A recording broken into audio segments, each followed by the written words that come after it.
Good morning, Byam Theater. I need you guys to do me a favor. I need you all to clap, clap, clap, clap. You're building me a beat. Yeah, yo, yo, yo, yo. If I was your real friend, I'd never let you down. I want to see a smile on your face, not a frown. I want to make our school a safe place for the town. So I'd never let a bully go and push you around. Round, round, round. It's true. If I see somebody bullying, I know just what to do. I tell a funny joke and I tell a teacher too. So say goodbye to bullies in 3, 2. Thank you guys so much. That was so nice of you. Thank you for indulging me in that. As you heard, I am Gab Bonesso, and I am a Pittsburgh-based comedian, actress, writer, blah, blah, blah, blah, blah. Most importantly, the thing I am most proud of in my life, I am one half of the Josh and Gab Show. The Josh and Gab Show is a project that I started with my dear friend Josh Banitz. He's a lead singer of a nationally renowned band called Meeting of Important People. And together we developed this insane, high-energy, rock and roll, comedy, hip-hop, vaudeville act, essentially. We take our little show to schools, libraries, community centers, even AARP meetings. We really have. We've been to over 350 different places. We have reached over 100,000 children. And by far, it is the greatest, most fulfilling thing I have ever done in my entire life.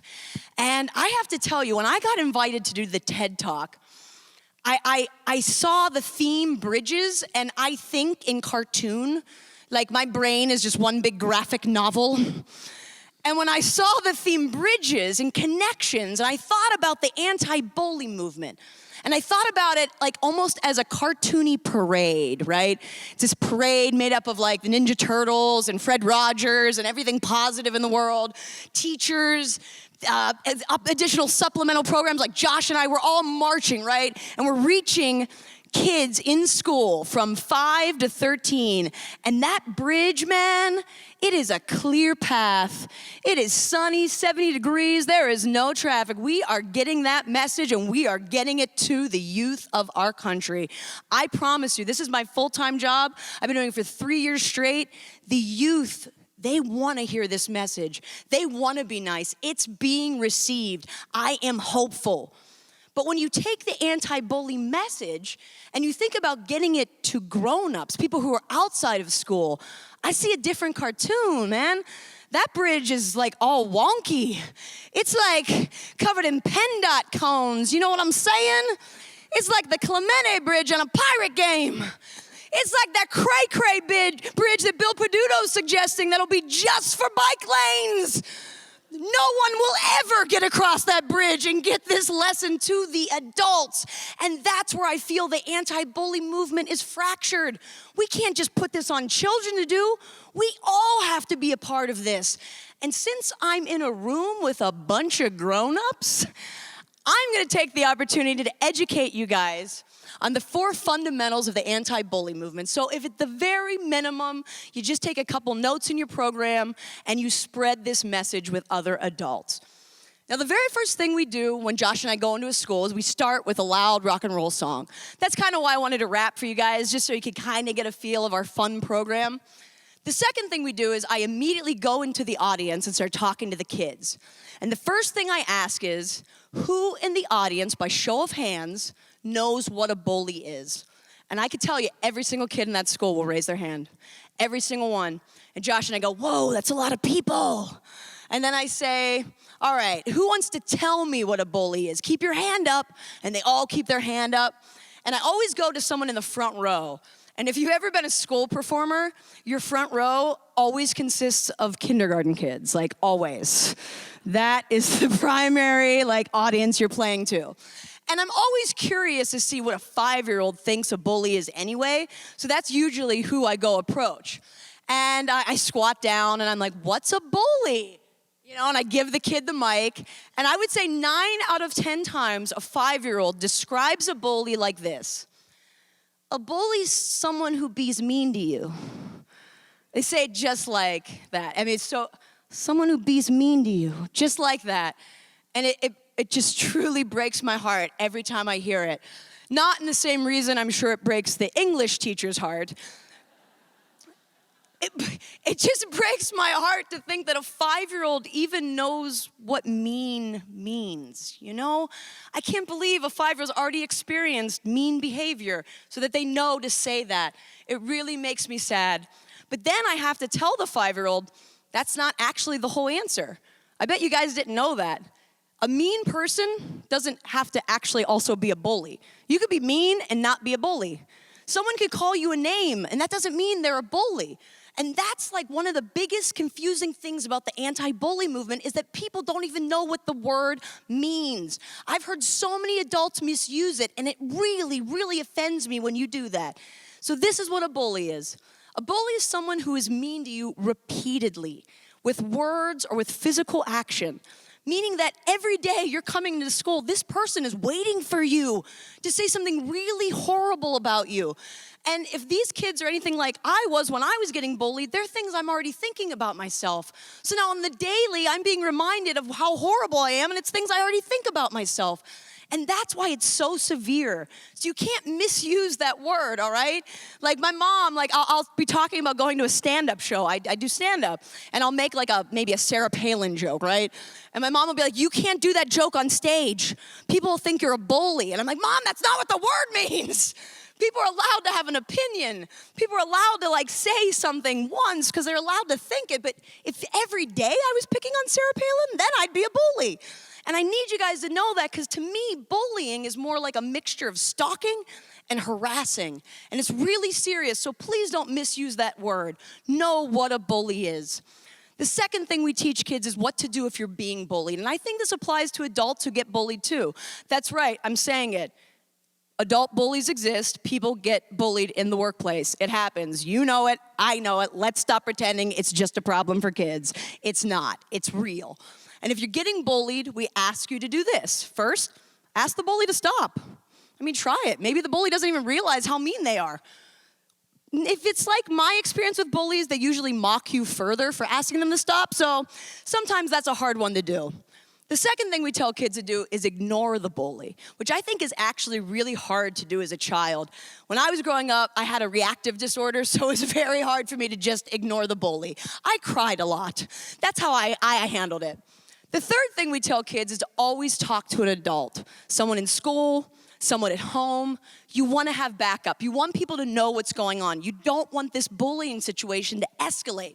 But I think that applies to adults too. I've been bullied as an adult. I always rely on my mom, my best friend who's a special ed teacher. She's always so kind and listens to me. I talk to my psychiatrist. I'll talk to my primary care physician. I'll talk to anyone just so that I can get it out and feel better. So if you're being bullied, I suggest you do that. The third thing we teach kids, and this one really kind of blows my mind when I think about it in terms of adults. The third thing we tell kids is don't be a bystander. You know, if you see someone being bullied, you have to step up and step in. If you don't do anything, you're just as bad as the bully. So we are asking kids to look out for each other in the schools, but we don't ask that of each other. I mean, how can I tell a 7-year-old they have to stand up for this kid, but a 47-year-old won't do that? And that's something I want you guys to think about. Looking out for the other guy, seeing someone else who's getting bullied, seeing somebody else who's getting ignored, and stepping in. I mean, if a 5-year-old can do it, you guys can do it. The fourth thing, and this is the one that really hit me when I was doing my research on the anti-bully movement, is when you exclude someone, that is a form of bullying. And I felt that a lot when I was growing up in school. In terms of kids, it could be as simple as you're having a birthday party, you invite everyone in your homeroom but one person. And I don't know if you've ever been that person. It makes you feel really awful. You don't know why you're not invited. It really, really is a lonely place to be. But I know this happens with adults too, because I have enough adult friends who say things that I go, wait a minute, you're excluding that person. I mean, think about it. Think about somebody you know who works in an office, who's complaining to you saying, oh yeah, me and my group of friends at work, we always go out to lunch, but we have to sneak out a few minutes early because Sally, the receptionist, always wants to join us. Oh, you know Sally, we don't want her to come because she's always showing us YouTube videos of her kid. Oh, we want to talk about old Breaking Bad episodes. We don't have time for Sally. If you have that conversation at home with your husband, your wife, Your kid is hearing you excluding Sally from work. So why would your kid ever think that that's something they should learn from their teachers and the anti-bully supplement that comes into school?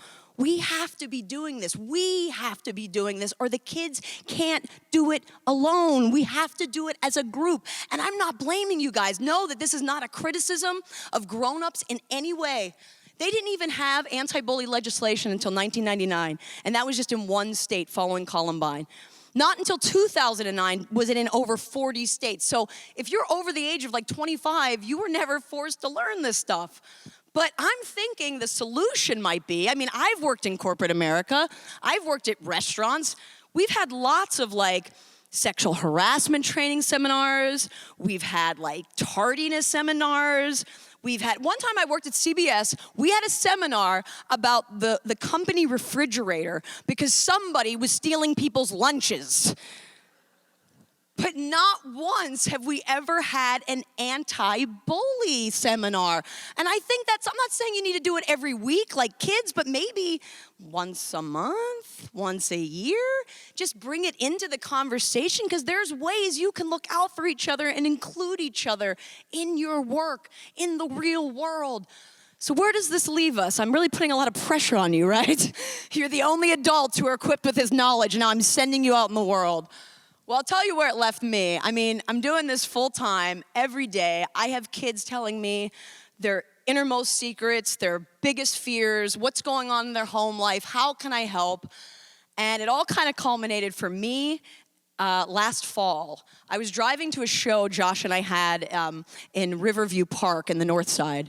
And I was driving down Perrysville Avenue, and I saw 6, like 12 to 13-year-old boys literally beating the hell out of like a 6-year-old boy. I mean, they were punching him, kicking. I mean, I've never seen such violence by children. And as I was coming around the bend, I without just instinct, I started honking my horn, thinking that might scare them. They might look away. They might do something. They didn't stop. They just kept hitting him harder. And as I got closer to where they were, they started pulling his clothes off of him, ripping his shirt off, ripping his pants off. Like, I don't know if they were robbing him or what was happening. But at that point, I couldn't take it anymore, and I literally just stopped my car. Keep in mind, it was the first brand new car I have ever owned in my life. I left the keys in it, running, left the door wide open, left my iPhone and Coach purse on the passenger seat, and I just took off. And I started running at the kids, and I was like, stop bullying him! Stop bullying him! And they all pulled back, and they immediately just started calling me every name in the book. Curse words I didn't even know existed, all right? And while they're screaming at me, I'm just taking it. I'm letting them call me every name, because while that's happening, the little boy who they were beating up grabbed his clothes, grabbed his book bag, and just ran as far as he could. And eventually, I was just like, you guys can call me whatever you want, but turn around. He got away. I win. Don't be a bully. Don't be a bully. And as I'm walking back to my car all hyped up, I see all these grown-ups who were just sitting there, sitting on stoops, talking to each other, walking into an apartment building, and they didn't do a thing. And now I really lose it, and I just start screaming, what is wrong with you? How could you let them do that? He's a little boy. And then I was like, oh my gosh, I've just ruined the Josh and Gab Show, you know? Oh God, don't let David Johnson be here filming this, you know? And I got in my car, and I'm all red-faced and sweating, and I know I need to calm down because I have another show to go to. And I just think about my mom, and I'm like, oh no, my mom's gonna kill me. She is gonna kill me. When she finds out I did this, she's gonna lose her mind. She's gonna say, what were you thinking? You don't know if these kids had a weapon. How could you just run into that and get involved? But I would say to my mom, I had to. They were beating up my little brother. I mean, he's not really my little brother, but isn't that what we're all talking about today? Aren't we all in this crazy world together? Aren't we all brothers and sisters who should be looking out for each other? And that is what is so cool about the anti-bully movement, you guys. You don't have to be a vigilante in the north side chasing down kids. It actually can be the smallest gestures that could save somebody, that can make them feel better about themselves.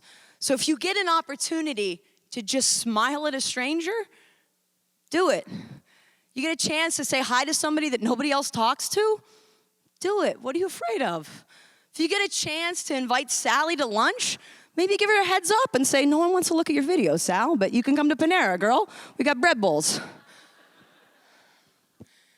Just try and look out and be a little bit less selfish and think about the other guy. And that's really what I'm asking of you guys. If you've ever been bullied or you were ever a scared kid, become the superhero you wish you had. That's all I'm trying to do. Thanks so much. I'm Gab Bonesso.